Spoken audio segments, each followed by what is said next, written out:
সতীর ৫১ পীঠের মধ্যে এক পীঠ হচ্ছে পূর্ব বর্ধমান জেলার মঙ্গলকোটের ক্ষীরগ্রাম।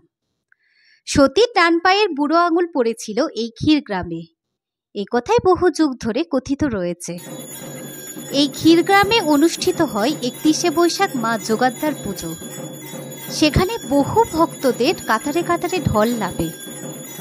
ক্ষীরগ্রামে ঢোকার মুখেই রয়েছে ক্ষীরদিঘি নামে একটি বড় জলাশয়। এই ক্ষীরগ্রামে মা যোগাদ্ধার যে মূর্তি রয়েছে তা কোষ্ঠী পাথরের তৈরি, রূপে তা মহিষাসুর মর্দিনী। জাঁকজমকভাবেই শুরু হয়েছে মা যোগাদ্ধার পুজো। দেবীকে দেখতে এদিন কাতারে কাতারে ভক্তদের ঢল নামে। গোটা গ্রামে শুরু হয়েছে উৎসব।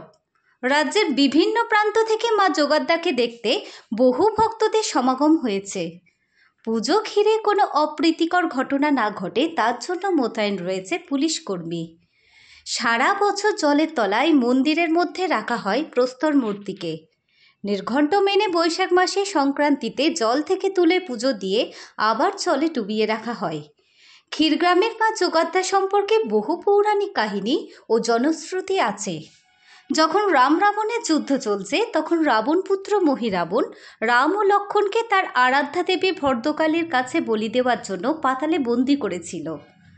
সেখানে মহিরাবণ বধের পর হনুমান রাম ও লক্ষ্মণকে সঙ্গে নিয়ে পাতাল থেকে বেরোতে উদ্যোগী হলে মা ভদ্রকালী নাকি বলেছিলেন, তোমরা তো চলে যাচ্ছ, আমাকে এখানে একা ফেলে গেলে তো হবে না, আমাকে পৃথিবীর মধ্যস্থল যেখানে সেখানে নিয়ে চলো। হনুমান সুরঙ্গ পথে রাম লক্ষ্মণকে ও মা ভদ্রকালীকে সঙ্গে করে নিয়ে আসেন এই ক্ষীরগ্রামে। এই পুজো উপলক্ষে বসেছে গ্রামের প্রচুর মেলা।